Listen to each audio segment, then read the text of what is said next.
Good afternoon to you all. Welcome to job grade IAS. Modern Indian history के important act की series में आज हम discuss करेंगे चार्टर एक्ट ऑफ 1813। रिसेंटली हमने इससे पहले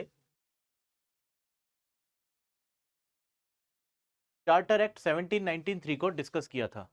बेसिकली हम एक्ट इस वीक एक्ट्स पे बात कर रहे हैं। तो हमने 1773 का रेगुलेटिंग एक्ट डिस्कस किया, 1784 का पिट्स इंडिया एक्ट भी हमने डिस्कस किया, 1793 का चार्टर एक्ट भी हमने डिस्कस किया, जिसमें हमने बहुत सारे प्रोविजंस डिस्कस किए थे कि किस तरीके से जो बोर्ड ऑफ कंट्रोल है उसमें थोड़े से चेंजेस होते हैं, governor general, governors, commander in chief, उनमें क्या क्या चेंजेस ब्रिटिश क्राउन लेकर आता है। ठीक है। और 1793 से ही ये बात ब्रिटिश क्राउन ने तय की थी कि नाउ हम ईस्ट इंडिया कंपनी को ट्रेड करने का जो राइट है वो नेक्स्ट 20 ईयर्स के लिए देते हैं। अगले जो 20 ईयर्स होंगे, 1793 प्लस 20 इज इक्वल टू 1813, उसके बाद हम सोचेंगे कि कंपनी का क्या करना है। ठीक है। तो यहां पर कंपनी को बोला गया था कि हाँ, you have the trade monopoly, आप सिर्फ ट्रेड करेंगे, कॉमर्स करेंगे, बाकी जो पॉलिटिकल वर्क है वो बोर्ड ऑफ कंट्रोल देखेगा। ठीक है, वो बोर्ड ऑफ कंट्रोल देखेगा, that was to be appointed by this British crown. तो let us discuss charter act of 1813। तो इसका एक बैकग्राउंड हम देखते हैं। This is Napoleon Bonaparte. Napoleon Bonaparte emerged as a successful leader after the French revolution. ठीक है, ये कहानी यहीं से ही शुरू होती है। ठीक है, ऐसा कुछ नहीं था ब्रिटेन के पास रीजन कि वो क्या कारण देगा कि 1813 में हमको कंपनी की जो ट्रेड और कॉमर्स की मोनोपोली है उसको आगे लेके जाना या नहीं। इसको थोड़ा सा समझो कि नेपोलियन बोनापार्ट एक कॉन्टिनेंटल सिस्टम लाता है यूरोप में। नेपोलियन बोनापार्ट वाज अ की फिगर 1789 से 1799 तक। फ्रेंच रेवोल्यूशन होता है।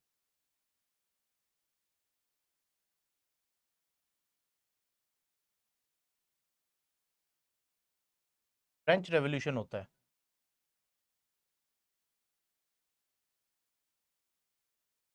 ठीक है। इस फ्रेंच रेवोल्यूशन में एक लीडर की तरह निकल कर आता है। नाउ इसको पता है कि ब्रिटिश जो हैं, इसके जो पड़ोसी हैं, they are economically and militarily stronger than France. Obviously कोई भी कंट्री जब भी एक रेवोल्यूशन से निकल कर आता है, अपने इंटरनल डिस्टर्बेंसेस को ठीक करता है और एक ग्लोबल लेवल पर आकर खड़ा होता है, तो वो इतना स्ट्रांग नहीं होता। जैसे इंडिया भी था 1947 में, जैसे कभी अमेरिका था अमेरिकन रेवोल्यूशन के टाइम। तो यहाँ पर नेपोलियन बोनापार्ट ये चाहता है कि हम ब्रिटेन को पीछे छोड़े, मिलिटरीली तो नहीं, लेकिन अगर हम इकोनॉमिकली उनको पीछे छोड़ दें तो उसका इफेक्ट ब्रिटिश की मिलिट्री पे भी पड़ जाएगा। ठीक है। और he was a military leader, तो ऑब्वियसली कोई कॉन्क्वेस्ट की तो ये सोच ही रहे होंगे। तो यहां पर उस समय Britain was the main exporter in Europe, और यूरोप में सबसे ज्यादा एक्सपोर्ट करने की वजह से ब्रिटेन का जो ट्रेड था वो पीक पर था।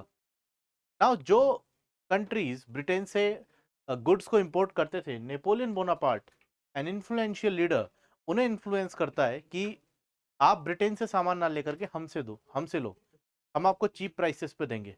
This was the false promise of Napoleon, जिससे उसका फॉल भी हुआ आगे चल के। तो यहां पर नेपोलियन बोनापार्ट फॉल्स प्रॉमिस करता है और ब्रिटिश का जो ट्रेड होता है वो थोड़ा सा इफेक्ट होता है। ठीक है, बट ये ज्यादा दिन तक नहीं चलता है, और जो कंट्रीज जो पहले कभी फ्रांस की साइड आए वापस से ब्रिटिश से ट्रेड करने लग जाते हैं। But there was a new problem in Britain, कि ब्रिटेन में जो फैक्ट्री थी और ट्रेडर्स थे, बेसिकली जो व्यापारी लोग थे, उनका जो सामान था रिसेशन आ गया था, कोई ले नहीं रहा था।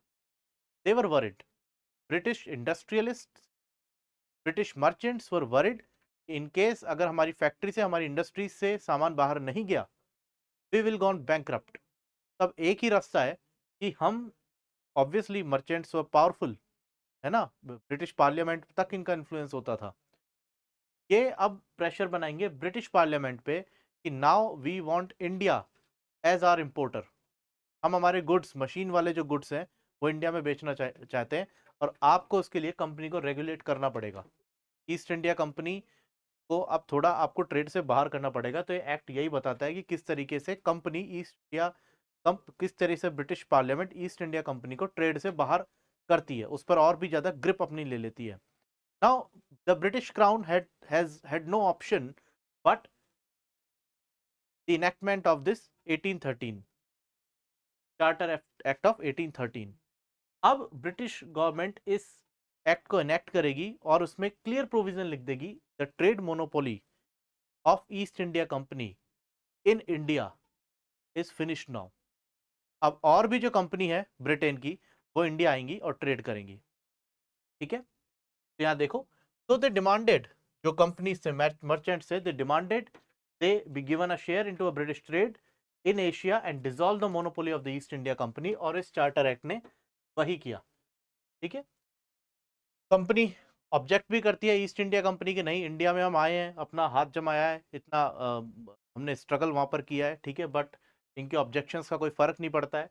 और यहाँ पर ब्रिटिश मर्चेंट्स, इनको ब्रिटिश पार्लियामेंट अलाउ कर देती है कि आप इंडिया में आओ, और एक लाइसेंसिंग सिस्टम के इनको लाइसेंस देती है चार्टर एक्ट ऑफ 1813 के थ्रू कि आप इंडिया में आओ, ट्रेड करो, ईस्ट इंडिया कंपनी आपको नहीं रोकेगी। हमने उनकी मोनोपोली इस एक्ट के थ्रू खत्म कर दी है। यहां पर एक प्रोविजन जो नोटेबल है वो ये है, the trade monopoly with China in the trade off T and opium. ठीक है, वो ब्रिटिश वो कंपनी के पास रहेगी टी में, basically trade with China and the T trade है ना, चाय का ट्रेड और चाइना के साथ ओपियम का ट्रेड, वो ब्रिटिश के पास ही रहा, सॉरी कंपनी के पास ही रहा। ठीक है, तो this was the exception of this act. तो यहां पर आप देखो कि किस तरीके से ब्रिटिश क्राउन जो है वो, पहले तो आप देखो 1793 के जो रेगुलेटिंग एक्ट था, जो चार्टर एक्ट ऑफ 1793 था, उन्होंने ये भी क्लियर कर दिया था कि नाउ अब इंडिया में जो कंपनी ने जीता है वो ब्रिटिश पोजेशंस कहलाए जाएंगे। ठीक है, वो कंपनी के पोजेशन नहीं होंगे। तो यहां पर भी क्राउन की जो सोवरेनिटी थी वो और भी ज्यादा ब्रिटिश पोजेशंस पर हो जाती है। ठीक है, the company's rule was extended to another 20 years. Their trade monopoly was ended except for the trade in tea, opium and with China. It empowered the local governments to tax people subject to the jurisdiction of the Supreme Court. आपको ये पता है कि 1793 का जो act आया था, regulate जो चार्टर एक्ट था, उसमें जो सुप्रीम कोर्ट था उसको लिमिट कर दिया था कि इसका जो जुरिडिक्शन है वो केवल ब्रिटिश सब्जेक्ट तक है। लेकिन यहां पर जो लोकल गवर्नमेंट थी उनको ब्रिटिश गवर्नमेंट बोलती है कि आप लोगों पर टैक्स लगा सकते हो, but the system of taxation will be under the jurisdiction of supreme court. ठीक है, डायरेक्ट फैक्ट्स हैं। यहां पर जो इंडिया में जो ट्रेड हो रहा था उसका जो डिविडेंड आता था, पूरा जो रेवेन्यू आता था, उसमें कंपनी का जो डिविडेंड था वो 10.5% तक फिक्स कर दिया था ब्रिटिश क्राउन ने। ठीक है, that gave more powers to the courts in India over the European and British subject. Obviously supreme court है, 1793 में आपको कुछ पावर्स दिए उन्होंने कि ब्रिटिश सब्जेक्ट पर आप रूल कर सकते हो। ठीक है, not on Indian and other other subjects, but यहाँ पर बोल रहे हैं कि आपकी जो यूरोपियन और ब्रिटिश सब्जेक्ट्स हैं उन पर और भी ज्यादा आपका जुरिडिक्शन आपको मिल जाएगा। ठीक है, अनदर इंपॉर्टेंट फीचर देखो, ये वो फीचर है जिसने इंडिया का ट्रेडिशनल एजुकेशन सिस्टम खत्म कर दिया था। 1813 का चार्टर एक्ट, उससे पहले तक इंडिया में Gurukul culture was existing, but 1813 के चार्टर एक्ट ने इंडिया में मिशनरीज को प्रमोट किया। ठीक है, और इनको रिलीजियस प्रैक्टिस के लिए प्रमोट किया कि क्रिश्चियनिटी की प्रैक्टिस इंडिया में की जाए। ठीक है, the missionaries were successful in getting the appointment of a bishop for British India with his headquarters at Calcutta in the provisions of the act. जो मिशनरीज जो आए उनके ऊपर जो एक इंस्टीट्यूशन था वो कैलकाटा में एस्टेब्लिश कर दिया गया, मतलब पूरा एक फ्रेमवर्क बना दिया गया था कि किस तरीके से ब्रिटिश मिशनरी इंडिया में आएंगे और बेसिकली रिलीजियस कन्वर्जन्स वहां पर होंगे, वहां पर क्रिश्चियनिटी की ज्यादा आपको टीचिंग्स दी जाएगी। ठीक है, एक चीज आप इसमें याद रखना कि सबसे इंपॉर्टेंट क्वेश्चन जो 1813 के चार्टर एक्ट से पूछा जा सकता है, जो अभी पूछा गया था, वो ये था, recently civil services, this point. ठीक है, तो पूरा एक्ट ही आपके लिए इंपॉर्टेंट हो जाता है। ठीक है, यहां पर इंडिया में साइंस एंड टेक्नोलॉजी के देखो, 17 सेंचुरी खत्म हो गई है, 18 सेंचुरी खत्म हुई है, 19 सेंचुरी शुरू हुई है, और 19 सेंचुरी बिल्कुल नई नई शुरू हुई है, तो ब्रिटिश में इंडस्ट्रियलाइजेशन भी शुरू हुआ है। अब इस इंडस्ट्रियलाइजेशन की वजह से का रीजन क्या है? ब्रिटेन में बहुत सारी साइंस एंड टेक्नोलॉजी की रिसर्च हो रही है, ब्रिटेन डेवलप हो रहा है, तो वो एजुकेशन को प्रमोट अब ब्रिटेन इंडिया में भी करता है। ठीक है, हाउ एवर इंडिया काफ़ी इस टाइम पीछे रह गया था साइंस एंड टेक्नोलॉजी में, because of the huge economic loss due to the drain of wealth.